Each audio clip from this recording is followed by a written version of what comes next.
Hello, everyone, and welcome to another episode of Show with Camron Gran. I'm Camron Gran, your host, and as we dive into this episode, as a reminder, I'm not a therapist. I am just somebody who's going along his own journey, trying to give you guys little tips and tricks that you can use or not use. It's all up to you. But just remember, I'm not a therapist, so you take what you want or leave it. It's up to you. Just, as long as we all remember that, we should all be good, because it's always important to make sure that you're looking over your own mental health first, because that's the journey that you can get assistance on, but really it's you who have to take that journey and find the things that you need to make your mental health better.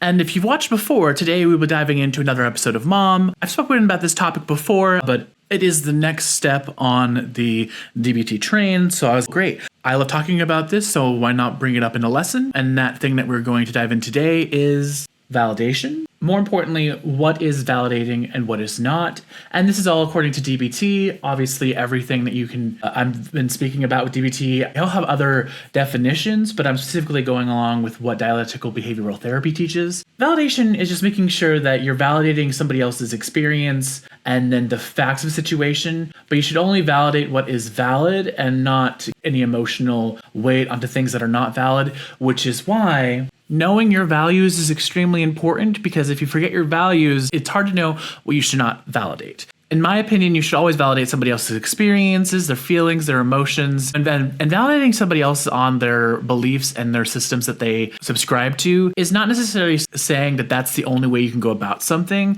It's more about saying, hey, this is how I navigate through life. I can also recognize that that's how you would navigate through life. There has to be a way that we can compromise so we can both exist and cohabitate together without saying one or the other is bad, because obviously most of the time when people start doing that, they forget that there's more than one way to navigate life. And that's why you knowing what's your beliefs and what you want means that you'll know when to turn away, but you turning away doesn't mean the other thing is bad necessarily. It's like I have my own comfortability around certain topics, and I'll hang out, I'll joke around those things, but if people start going to something I'm very uncomfortable with or performing actions that I'm not okay with, I'll just leave. It's always okay in a situation if you don't feel like a place where these people will agree with anything that you're bringing up, because your safety is number one, and sometimes the safest thing that you can do is leave, and most people are okay with you leaving as long as you exit gracefully. And if you guys want to do these things, that's fine, but I don't want to be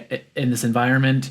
So if you guys want to do this, let me know when you're going to start, and then I'll just leave. And this is because I went to school in New York, and there are a lot of things that happened in New York that other people are okay with that I was not. And so I don't have to be the morality police or is this wrong or is this not wrong police, because then that turns into an argument because everyone has different beliefs. And so I was just, it's okay if that's what they want to be doing. It's okay if they feel in their own moral code, their own values, that's fine with them. I'm not going to judge them for those things, but I am going to recognize in myself that this situation is not something that I'm comfortable with my own belief system. And so I'm just going to exit and say thank you. If you want to hang out again when this stuff isn't present, I will more than happy be okay with hanging out with you in those moments. But I would really appreciate it, especially if you're trying to find new friends who do that kind of stuff. I'm hoping you guys are reading between the lines. I'm not going to dive deeper into it, but I really was able to find friendships that way where I'm, oh, okay, you guys want to start doing this stuff. I don't feel comfortable around that stuff, but let me know when you're going to do it, and then I'll just leave. And so that way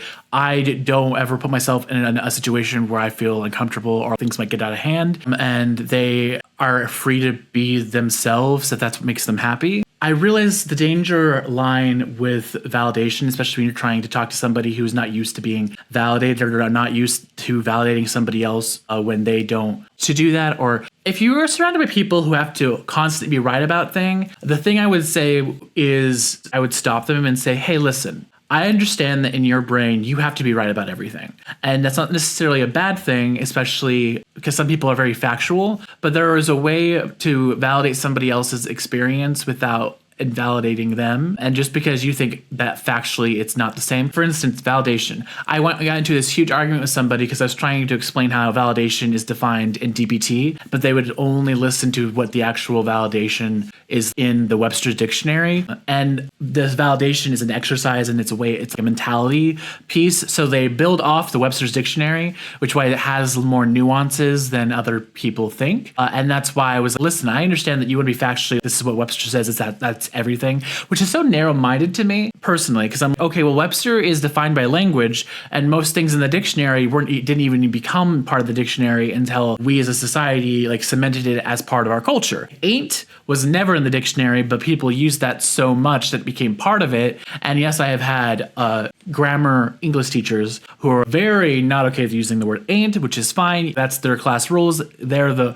boss in that scenario, so I wouldn't use it for them. But I would not stop using that if I enjoy using that word, because I can respect somebody's wishes without changing who I am as a person. And obviously for a class, if you want a good grade, you're going to do what they want, but you can still express yourself how you want in other situations. But that's kind of what my point is. And it's just the bare minimum of what validating can mean is I feel the more I've been exposed to the world, the more I've realized the thing that would help people the most if they could separate their belief system and the rules they follow or their politics from trying to just see somebody else as a human being. Because it's very scary when you grow up in a small town and you're surrounded by what is, I feel, an echo chamber, because everyone in that small town, except for a minority of people that you really had to seek out, had the same belief system. And so my thing when I went to New York is it was very shocking to me. You're surrounded by all walks of culture, all walks of belief systems. And then because of that, it's very accepting here. And then I had to recognize, even if you're right next to somebody, you can still have people that will walk down the street with you and then shout something horrible. Am I a bystander just watching something bad happen, or I'm going to say something? And I'm glad that in some scenarios that I did speak up for something that I thought was wrong and people were doing. And in other scenarios where things were happening to me, I thought the safest thing to do was just to not react and try to get somewhere safe. If you do live in New York or you're new to New York, my biggest advice for you is if you ever feel something off is happening, get into a business of any kind, try to find somebody who works there and just act you're talking to them and tell them that's what you're doing, because it can feel very unsafe at times. I don't buy into the everything's safe during the daytime anywhere, because I have been attacked in the middle of broad daylight, and nighttime I have not been. It's really just a thing that we tell ourselves, not to scare you guys. That's not what I'm doing. I just want to make sure that you guys have your guard, so that way if you do live in New York, you have that awareness that I need to be aware of my surroundings, because while I want everyone to be looking out for me, sometimes people just aren't, and it can suck when that happens to you.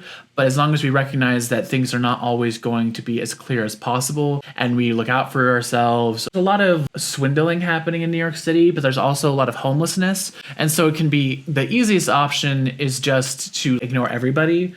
But I recognize within myself, it can feel very dirty to me to just ignore people, even if you don't know whether or not they're homeless or not. So something that I recognize is, how can I validate them? Because I feel like the saddest thing I've ever seen is when tons of people are walking past somebody pretending they don't exist. And I've definitely felt I've been on that side of it, and it is very dehumanizing for people to not meet you in the eye, and then you feel nobody wants to just admit that you're human. That's why I kind of walk the line of, okay, I want to make sure that I let them know I don't have money, but I acknowledge and see them as a person, because I was a college kid at that time and I didn't really have money, and I wanted to be somebody who could give things to people, but I just was never in that position. But I always make sure that I try to acknowledge them, or I'll note somebody, especially if they're out there a lot. And I'm okay, next time if I have extra change and I'm nearby, I'll grab something, and if I see them, I'll hand it to them. If not, it's a spare thing for me to eat. But then I know that I'm at least acknowledging that they're present, and that to me was very something that I like to do. And it's why stuff that happened with my sister was a problem for me, is because I became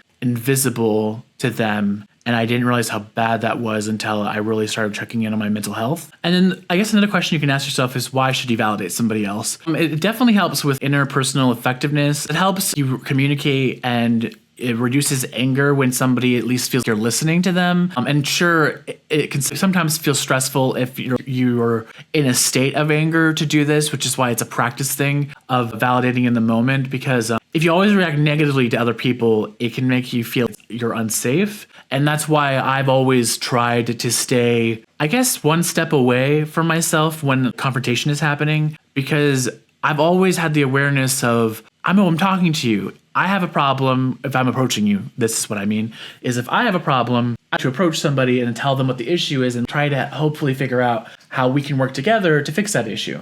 Other people to just pretend it doesn't happen. And I've realized that for me and my values, friend, family, or whatever else, I need you to acknowledge that this stuff is happening. I need you to know that it's real. And if you make me feel like it's not real, that's when I start to question myself, because I was constantly in a place where I was being invalidated. And I've spoken about this before, but one of the constant things I have in therapy right now is, why am I invalidating myself in the moment? Or why, when I know in my, why am I doing something if in my head I'm screaming no? That's something I'm working through therapy, opening up, or I'm exposed. It's just one of the things that you got to work on, is I needed to be able to hear the other person enough to actually talk to them.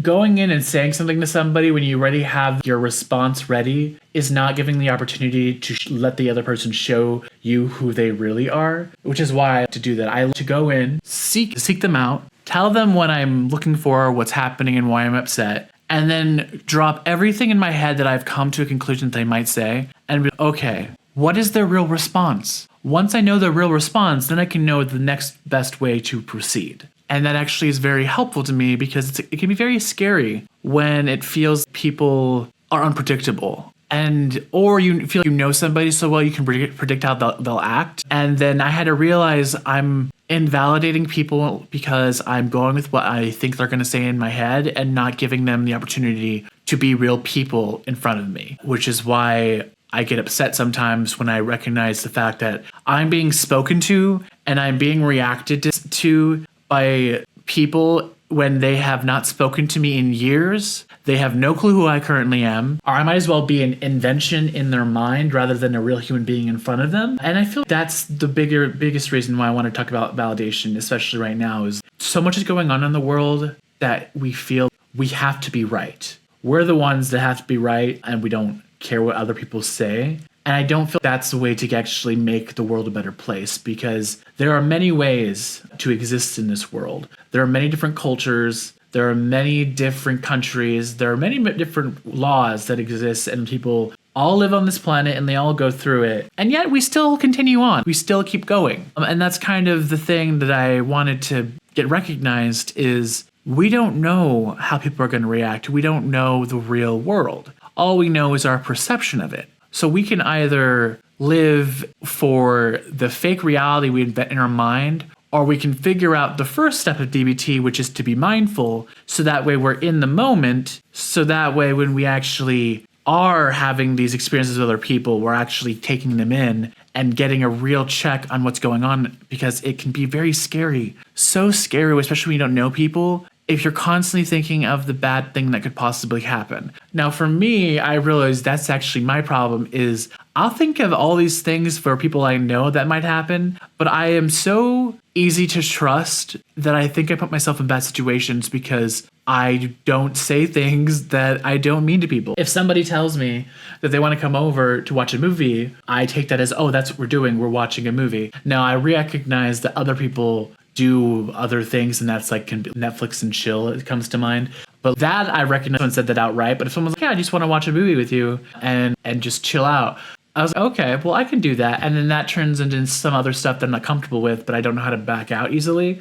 Okay, I took them at their word and I believed them. But now I'm recognizing that I'm in a situation where I'm not responding and telling the truth how I feel. So I'm invalidating myself and making their experience and their, I guess, expectation more important than mine. And that is invalidating yourself, which is why validation is also about recognizing the things you should validate and not recognizing the things that you should not invalidate, or you shouldn't validate. There's valid and invalid, and I don't know how to define it that well. It just means that it's not a true thing, because I pause over that wording mostly because that sounds factual speak, and that's not what GBT is. It's we all have our own brains and they all think differently, and we all get to understanding our own way. And something that I've recognized in myself is that I question people because I'm trying to understand what they're saying, and people take my questioning as me trying to challenge them on what they're saying.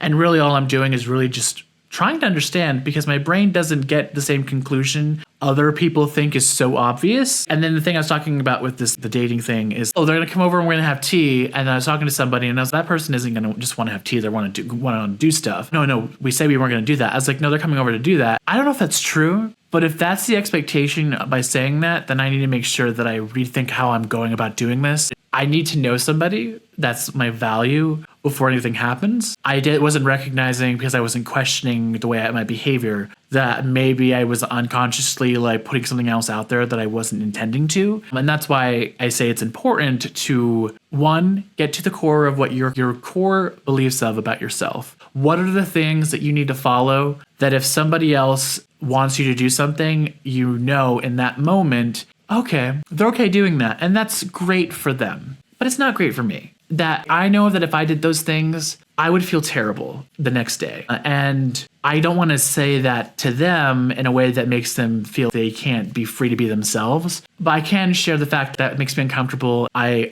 probably would say I want you to be able to do whatever you want to do for fun. That's your right as a person. But I'm not comfortable doing that. And so if you want to go do that, I want you to. I'll just go do something else, or I'll go home and then we can hang out another day. I would say be as forthright as you can. Being forthright is a key part of being validated, because if people don't know where you stand, it's hard to validate because then they're just trying to question your meaning. I still say I'm sorry about things. I still second guess myself. I am way better at it now. I've recognized in myself that it is okay to change who you are as a person. It is okay to be better than you used to be. And it is okay to not be the same person you are today that you used to be 10 years ago. Or it is okay that the person that somebody else has you being in their mind is not you at all. And that's fine, because as long as you recognize that that's not you, that's all that really matters. At the end of the day, you're the person that's with you the most, and you know who you truly are, not other people. And that's kind of why I've been watching Mom, and why I'm going to continue for this episode to watch Mom for validation. Not for my own validation, but just for this topic. Because the thing that I wish with my own mother, who did pass away from an overdose and who did a lot of things that Bonnie and Christy have done in the show, is I realized my mom was not on this level, and I don't think she would be capable of being on this level. And while she might have been better, I don't think that she would have ever really been fully clean, because until you can speak it, until you can acknowledge it, those things that we are scared other people will judge us for are the things that will hold us back the most in life, because until we regain the control and the power over it, it feels it has more power over us. I just feel like my mom had openly spoken about her struggle with drugs and was talking to me about trying to get clean, or I'm this many days sober, or she had spoken along those lines and I heard that it was an active thing she was working on and she wasn't being a passenger in her life, I feel her life would have been way better. And that's kind of why I backed off from my sister, who's still in that situation, is because I want to help her, but I can't help her until she's speaking as though she's actively working on it, and she won't mention it unless I directly ask her about it. I don't hold judgment, but I feel when you are doing these things, you assume people are judging you when really they're just concerned for you. And that's kind of, I guess, my relationship with my sister is I'm just trying to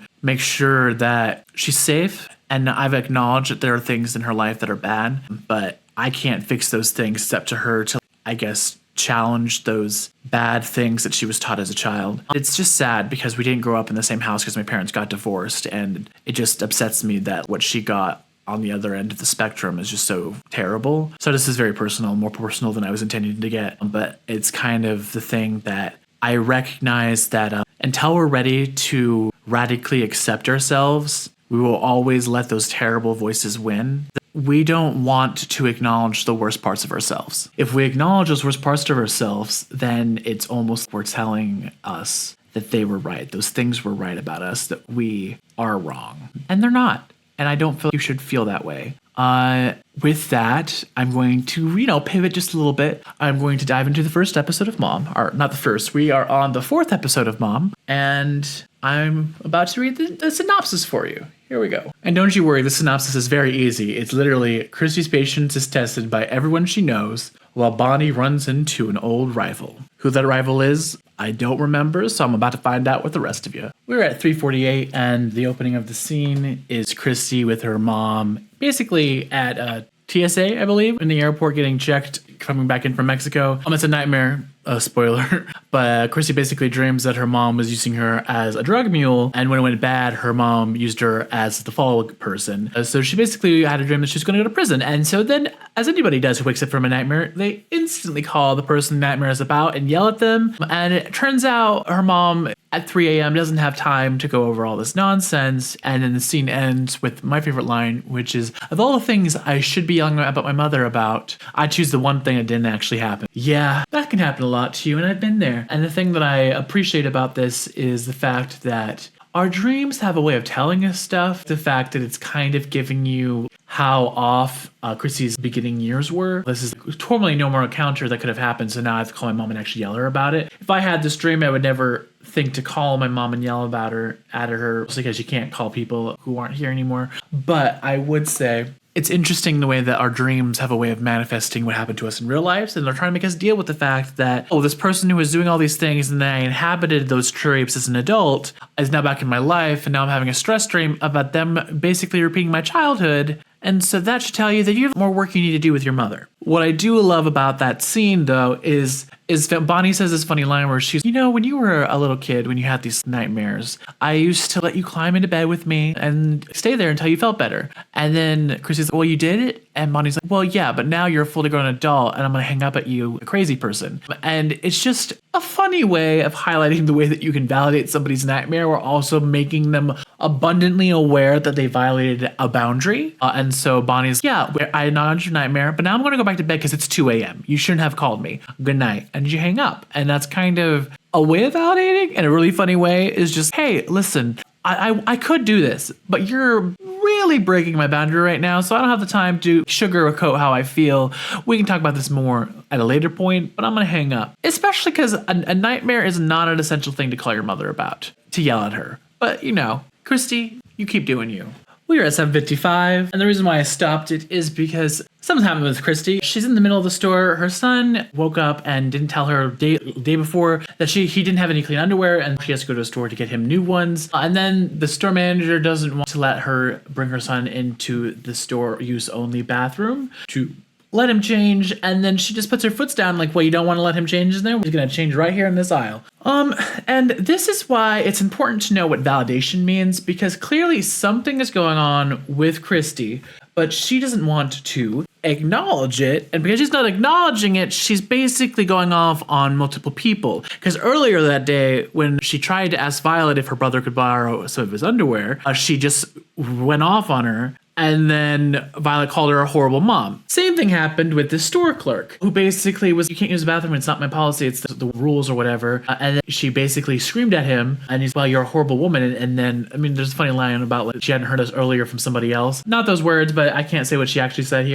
But it's just really funny about the way that when we don't rationally accept ourselves and we don't want to acknowledge what's going on with us, problems can arise because we're not being honest about how we feel. And when we're not being honest about how we feel, danger, danger, all the strangers better get out of the way before you ream them down with a big 4x4 truck. Like, nobody is safe, but that's a key part of why validation is important, because a lot of people think validation is about other people. It's also about yourself. A lot of people will deny their actual emotional state and be like, no, I'm happy. Or they're like, no, I'm angry, when they're not. Kids are notorious for being, no, I'm really sad, I'm crying. And then you're like, do you want this? And they're like, oh yeah, I wasn't that sad, give me it. And then you gotta know how you're actually feeling, not what you're trying to put out there for people to pick up on. And that's definitely what's happening with Christy right now, is she's not being honest with herself, and so she is basically taking on more emotional reaction than she needs to because she's ignoring something pivotal in her life. Because that can happen with us definitely when we don't validate our emotions, or we're not mindful enough to be aware of what's happening in the current moment to know why we're getting emotional. Is this emotional response have to do with this actual situation, or is it being set off by something that happened before? we kind of have to put the pieces together, and if we ignore things, that's when problems arise. We're at 10:11, and the reason why I stopped it is that my favorite character of the show is introduced. Her name's Marjorie, and basically Christy finally is this person. She hasn't spoken to her since their first meeting, and she's very confused why everyone that she's run into that day has been a complete jerk. Not the word she used, but again, I'm replacing. And then Marjorie just says, well, in my experience, if everyone that you meet that day is a jerk, the real possibility might be that you're the jerk and you're not aware of it, because usually that's not how things go. Yes. And then that's when the bulb goes off in Christy's head, and she's, my gosh, I have been a jerk and I did not realize it. And that's kind of the thing that happens with a lot of times, is when we're ignoring the truth of the moment, we're not being mindful, sometimes we can exhibit behaviors that don't actually reflect how we honestly feel. And that's why I say that validation isn't important. But in this scenario, Christy's not being honest with herself, and so until somebody points it out to herself, she's not aware that she's being a jerk. But on the same thing, if you're aware of your core values and they're cemented, you're hard on them, and somebody is yelling at you, and then you're, I didn't do anything to warrant this, and this behavior does not make sense. And the third example I don't agree with, because the person she's a waitress, and the person told her to smile, and that would set me off too. And she wasn't really a jerk to them; she kind of covered it up. And that's usually things run in threes. The third example didn't make sense to me, but the other two people I agree with. She's just being a really hard jerk to for no reason.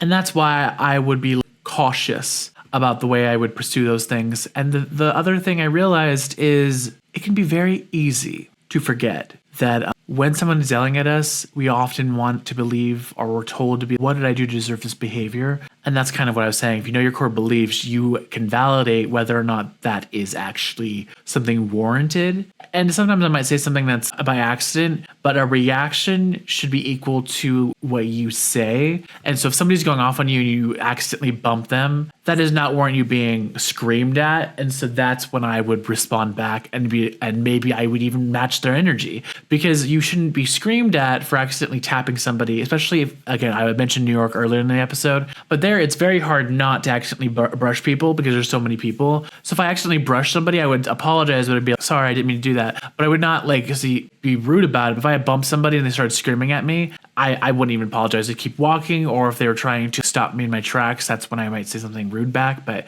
you shouldn't do that, but it can be hard, especially if you're being confronted with something like that. But if you recognize the valid and invalid, you'll know that their behavior is not warranted based on what you did.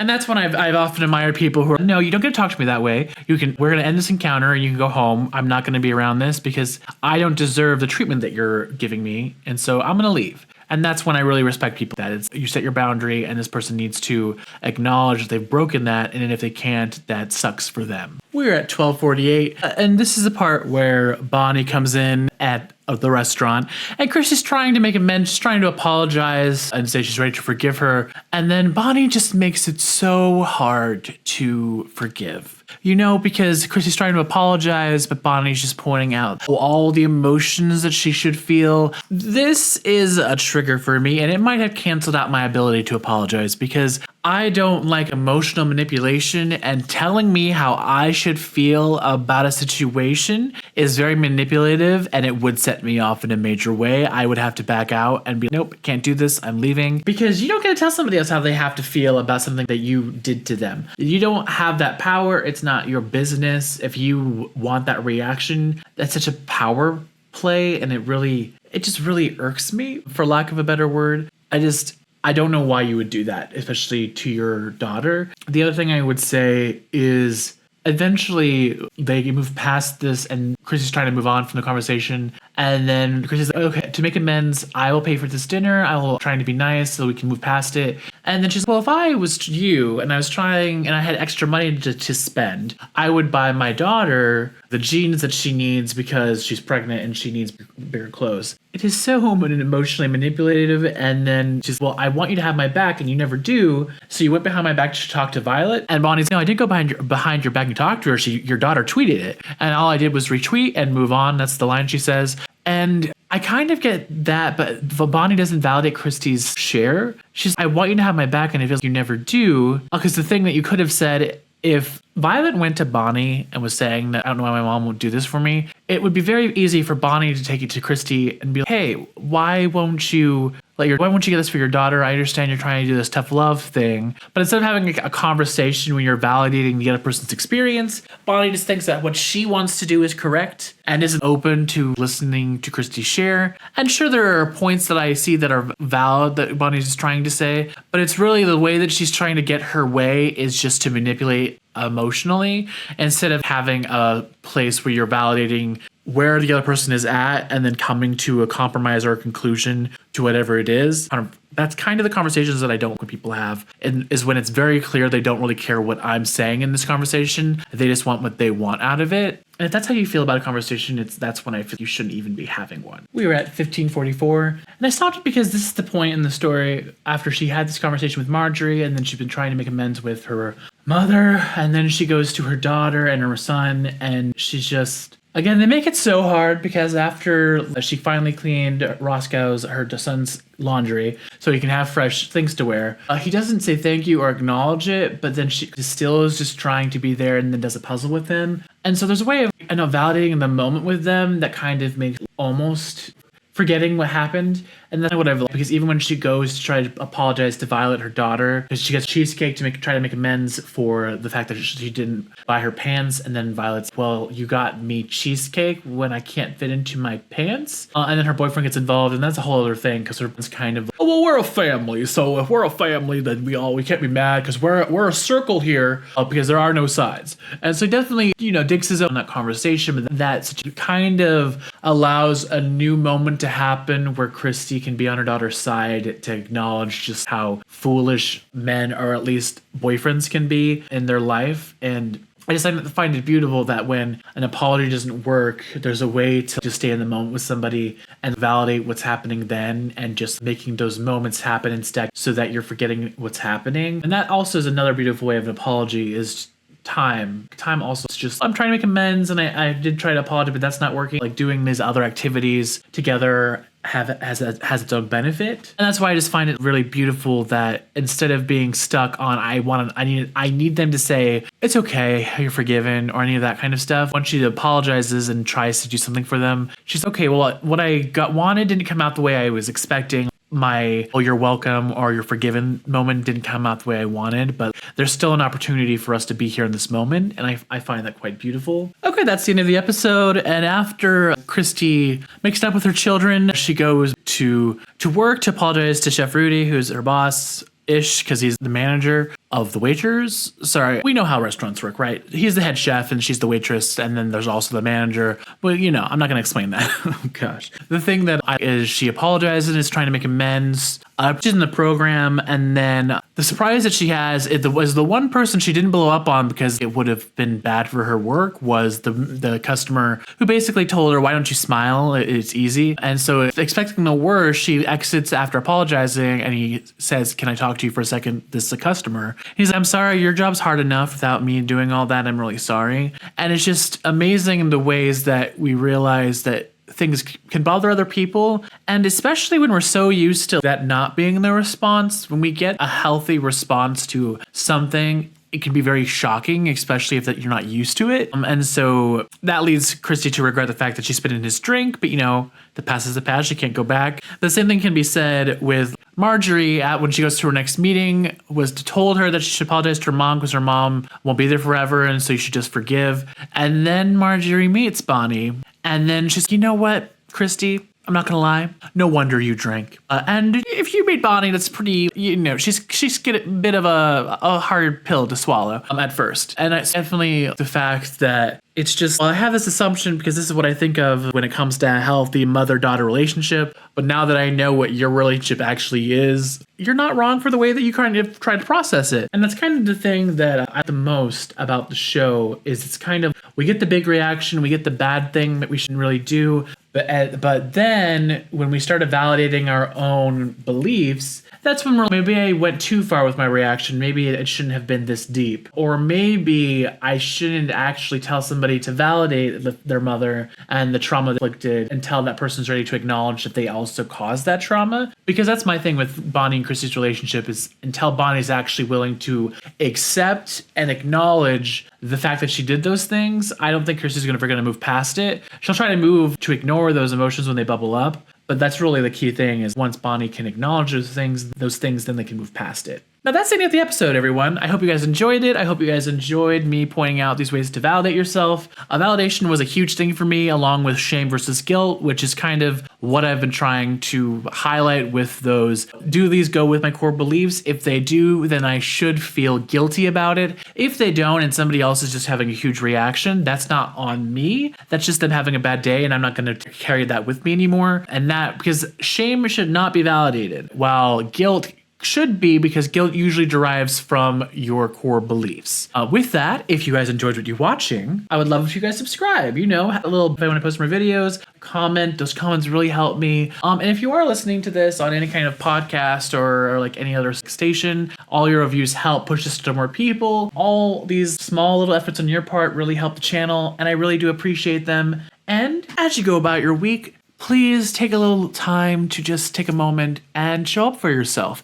Whatever way that works for you, because all that matters is remembering that you are worth it because you matter. Alrighty, everyone. Bye-bye.